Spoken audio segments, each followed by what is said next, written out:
save money when I know I got money and I need it for something else, or I want it for something else? How am I supposed to stop myself from buying stuff that I already want? And my first question is, when you pay your rent, when you pay your car note, when you pay your utilities, hey, when you pay your streaming services, you know what I'm saying? And these things come up, and you want something, you want whatever you want, just want. You don't necessarily need. You just want to buy. You want to splurge. You got it in your face. You know you can afford it. When you pay to buy those things and you want something like that, do you contact those companies, the rent, utilities, or whoever, and say, "Can I have some of that back?" I didn't think so. So my point today is, man, make saving to invest a bill. Yeah, treat it like it's a bill. It's like you can't take back from your bills. You don't. Now somebody else told me, well, I do pay my bill, but sometimes I don't pay it all. Okay, do the same thing to your investment.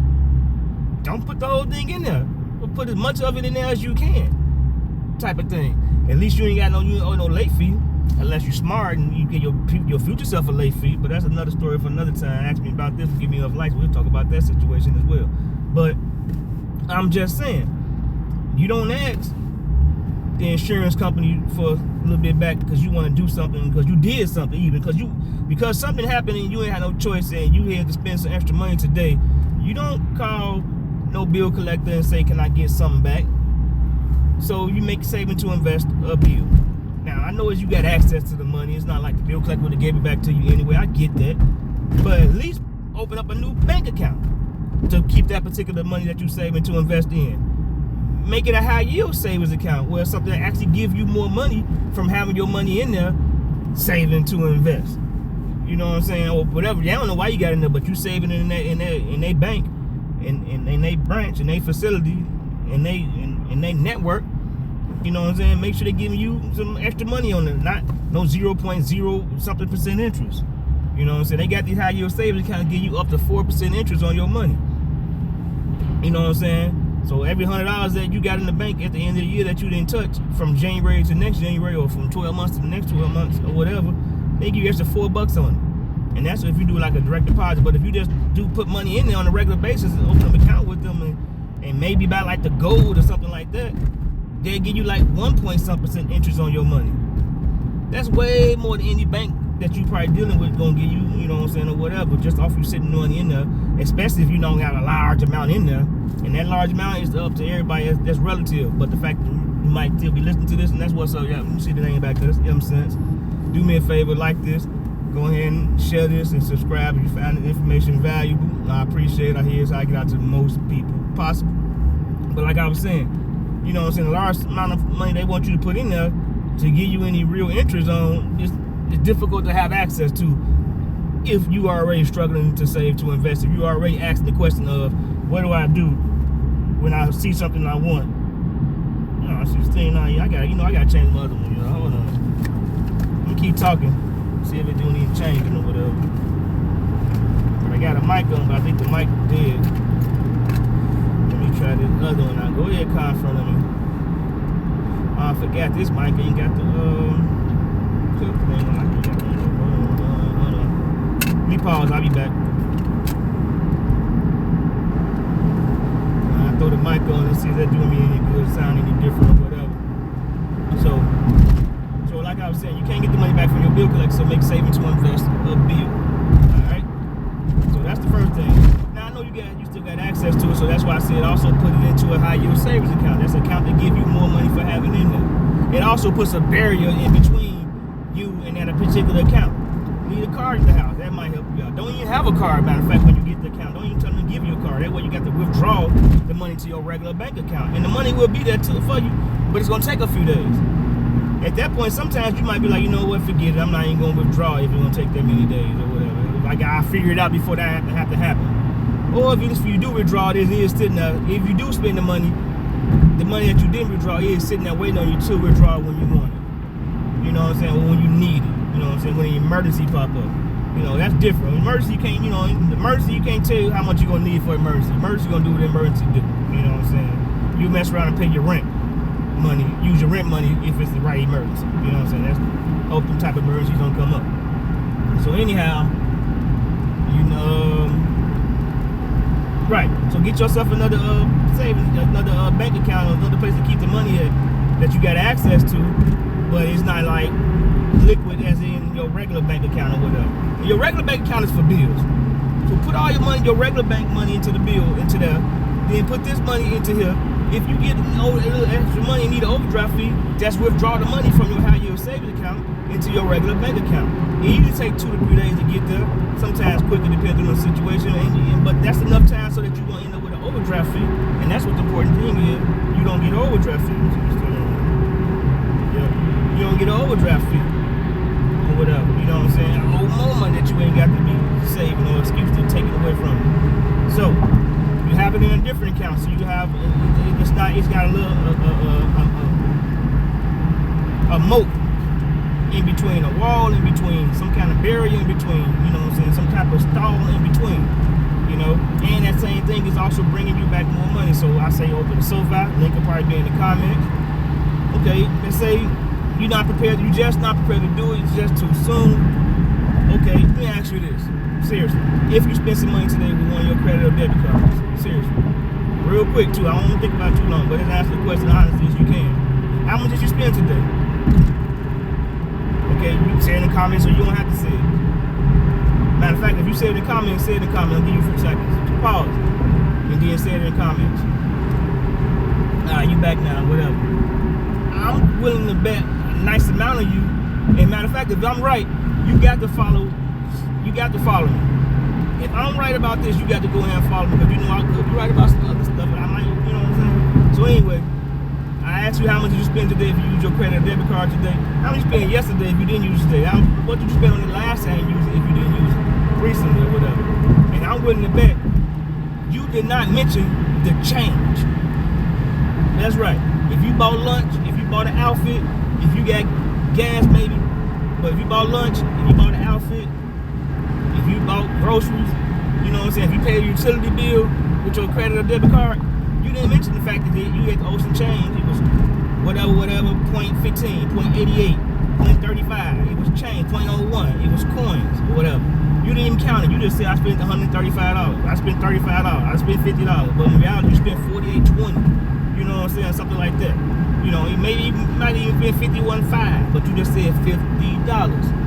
Acorns takes that change you're not thinking about, and it saves and it invests it for you. So by the time you do think about it, oftentimes it's more money than it was before you put it in there. So that's 2 ways to save some money or whatever without breaking the bank. And that's Acorns. Link will be in the comments. I mean, in the comments or whatever. Link will be in the description. You know, and let me give you some. What's the other thing I got to say right now? You make saving to invest a bill. You open up your high yield savings account. You start throwing money up in there. 15%. That's the, you know what I'm saying, at least. And you know what I'm saying, you do 15% at least, and then you do half of that for emergency and the other half for investing. So that's 15% to save. So 7% of that for the half for emergencies, 7% to invest, and out of that 7% or whatever, let's say you only invest 40% of that at any time. So you still got 60% left. And I know you think to yourself, well, I not invested all, I want as much as I can, because it's a risk. And assets don't always go up right away. They might take a while to go up, but they might go down in the meantime. So asset is something you have an asset. When you buy an investment, when you buy an asset with your investment money, you got plans or should have plans to keep it in there for at least a year and a day. Which is the reason you use the money that you don't need. Which is the reason I say as soon as you get paid, put up at least 15% with plans to invest in a portion of that 15%. So because when you do that situation, it's the beginning of your money, so you don't have to, it's already taken away before you even get a chance to see it, figure it out, put it into the bills, or whatever. It's already figured out. You know what I'm saying? It's going to that bill, that money for that investment, that money for that bill, that money you grow your capital, it's going into a whole nother account, or whatever, as soon as you get paid.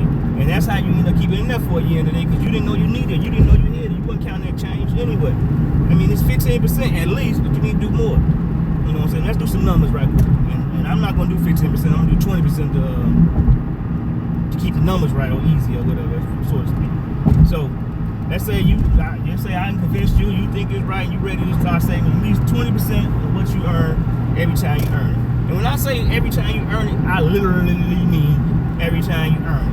Every time you get paid every 2 weeks, every time you get paid once a week, every time you find some money on the ground, every time you win a bet, every time somebody pay you back, considering you know how people might not even pay you back all the time. So every time somebody pay you back, put some money to the side. And that money should become, you know what, you're gonna get into that. You know what I'm saying? Put 15% to the side or so, or more. Every time you get some money from your side gig, put 15% at least to the side. And then certain things like a side gig, yeah, it's not a lot. So why only put up 15%? Put up 30%, put up 40%, put up a bigger percent. Whatever the percentage you was putting up, put up a little bit more. Sometimes for certain things, you know what I'm saying? You come up with them reasons for yourself. You know what I'm saying? So now I don't know what I was saying, maybe not fear off. So where was I at?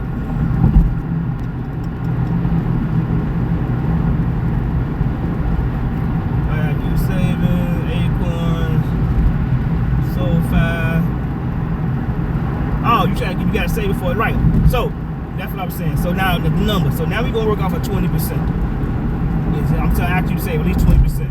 And I don't know how much you get paid. They just say every 2 weeks you get $1,000. They're trying to keep numbers even. I mean, you know what I'm saying? Easy peasy or whatever. So every 2 weeks you get $1,000. Every 2 weeks you saving to invest and for emergency 20% or whatever. So 20%, so you get $1,000. You save 20%, that's $200. I told you half of that should go in emergency. So that's $100 to the side for emergency. Half of that should be for investment.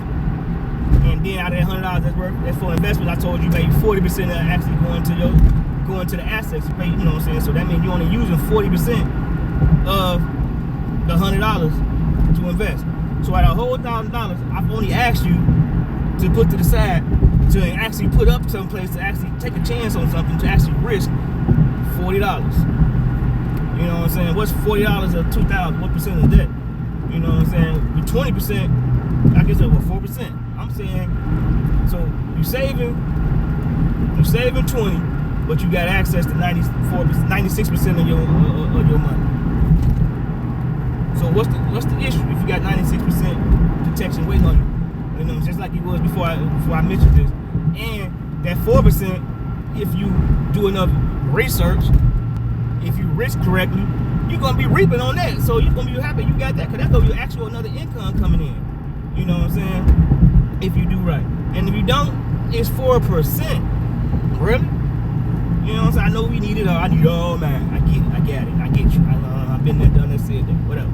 So anyhow, you can put up 200, but I'm making sure you got access to 160 anytime you need it or whatever, per check. So now, boom, you can put $40 into some assets. Assets is something that's going to grow in value over time. And you also got to keep it for at least a year and a day so that Uncle Sam won't tax you more. They're going to tax you anywhere you go, but they're going to tax you a little bit more anytime you buy an asset and then get rid of that asset. I bought this watch. If I can have you, I can resell it, revalue. I bought this purse, so I can resell it, revalue it, or whatever. Well, when you resell it, revalue within that same year, Uncle Sam gonna tax you at least 15%. So I say, every time you withdraw some money from your money, you put it up to the side, at least put up 15% to the side as well. I am not a tax preparer at all, so I'm not saying that's guaranteed to be the exact numbers. I'm just saying that's something that I do, and that's something I sort of suggest. And as time go on, I have better suggestions to numbers, but right now I'm doing at least 15%. Let me keep it moving. Okay, so right. So what is asset? I told you what asset is. So now your asset can be, I saw friends buy candy. So now your asset could be buying you some candy, you know what I'm saying, to sell to make more money or whatever. Your asset could be some tools. Your asset could be some education, tools. What else I'm trying to say? I said tools, equipment. You know what I'm saying? There can be assets for you if you know what you're doing. Me personally, I'm talking stocks right now. You know what I'm saying? So you pick y'all some stocks or whatever. How you pick stocks? That's investing or whatever, some good investments. You do some research. You buy stocks that you know and you love. Stuff that's also gonna be around. Stocks that you use. Right now, you're watching me on YouTube, so maybe you get some Google. You know what I'm saying? Right now, matter of fact, I'm gonna post this on Facebook, so maybe you get some Meta. You know what I'm saying? But you also gotta buy like you also gotta be. That's one stock is a little bit risky, so you also gotta sometimes buy like a basket of stocks, which is called an ETF, an exchange traded fund. And it's basically a basket of assets It's a company buying a basket of assets, basically, or whatever. So you get yourself. You don't get these. I don't know if it's a good time to get them now. I don't know if it's a good time to get them ever. But you get yourself some. Maybe get yourself some Google. Maybe get yourself some Meta. You know what I'm saying? Then maybe get SPY. You heard of SPY? The SPY. That's the top 500 stocks traded in the New York Stock Exchange. Top 500 stocks of business in America. Well, the top 500 businesses in America is a SPY, basically. You know what I'm saying, or whatever. So those are less risk because it's 500 different stocks. All 500 of them not going down because they in there for all types of different reasons. And you got to assume these people know what they're doing. Who put this SPY together? We're gonna go off of the government or whoever else put together know what they're doing. So boom, you get yourself 2 stocks. You get yourself 2 of those ETF. One of them I suggested SPY. Maybe get you another one that's in a certain sector. A sector is it's like a category of stock. So something like Meta might be in technology. You know what I'm saying? Or say you got SoFi got a stock. SoFi is a bank or whatever. So like I told you, you can get SoFi, you know, it's a bank, but you can also get them as a stock.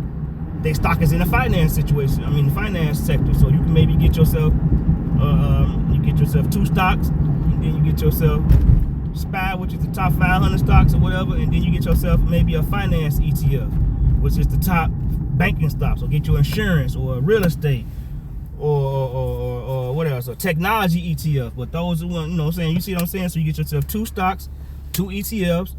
You know what I'm saying? The stocks, you know, they can grow sort of fast-ish and gonna drop down sort of fast-ish. The ETF's gonna grow sort of slow, but it's gonna be steady. You know what I'm saying? Growth. So that's what you want. You want steady growth for your money or whatever. You don't want to grow too fast. You know what I'm saying? Because you don't want to be thinking about trying to get rid of it, get it out before that year and a day.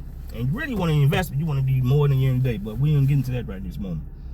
So I'm also suggesting that you buy a little crypto. I'm just saying, you know, buy yourself some crypto. The main one, I hope you know this already, is Bitcoin, BTC. You know what I'm saying? Maybe get that one and another one, or you know, whatever. And so now let's take care of that $40. So now you can got yourself 5 assets. You got yourself 2 ETF and 2 stocks, and then at least 1 crypto. Now, my suggestion is this about crypto. Crypto goes up and down fast sometimes. 40% differences sometimes. It might take a few days, a few weeks, but it's still moving up and down 40%. Stocks don't move like that on a regular basis, especially to the point where you expect and got confidence they'll come back. So I say this to say, let's say you put in $40 a pay period. You got 5 different assets. I wouldn't divide it into 5 or whatever. I'd probably divide it into more like the stocks. I might get a stocks. It's hard, you know. I'm trying to do some numbers for everybody. We're on $40 right now. So what's 5 divided into 40? How about that? I can't count. 5 going to 40 8 times. So let's just break it down to 8. Let's just go with that. Let's say we got 8 into 5 or whatever. I would just automatically put 1 of that 8 into Bitcoin. I put 1 into Bitcoin. The one that's your favorite stock that you think gonna do the best. Let's say you got Meta and or YouTube, and you know that you a Meta, you on Facebook all day long, that you think gonna be the whatever, you get them 2, maybe even 3. But right now, gonna get them 2. So you can get Bitcoin 1. Now you'll get Meta 3. So that's 4. I'm gonna stop at this light. So you get Bitcoin 1, you get Meta 3, and then that's 4 right there. Then the rest of them you give them 2 apiece or whatever. So Bitcoin 1, Meta 3, that's 4, and then Google 2, and then SPY 2 more, and then whatever other one you chose, the financial sector or the technology sector or the real estate sector or the industrial sector, or which one, that's 2 more. So that's 4, 6, 8, whatever. I did it wrong, but I'm trying to say is this: you get Bitcoin the least amount because they got the biggest potential to make you the most, and they ain't the highest risk. So I get them as much when they might come down and take all your money. You get an ETF, a decent amount of money, because they are more safer ETF. I mean, they're more safer stock as a whole, because it's a big basket of them. It's harder to come down all the way down and take all your money when it's something like that or whatever. Okay, that's pretty much where I'm at right now. In fact, I'm gonna tell you how to open these accounts up. I talked about SoFi. high yield savings account. I talked about Acorns. They take change from off your credit or debit cards and invest it for you. I don't think I talk about nothing else, but you see any more links down. You might see Robinhood, you might see Webull. You know I ain't talk about them, but I'm gonna talk about them one day, so they might be in the link. You got M-Sense, you see the name back there. Family, do me a favor and press that like button. Friends, go ahead and subscribe, and everybody press that share button. Oh, what I said that wrong. I'm out. Holla.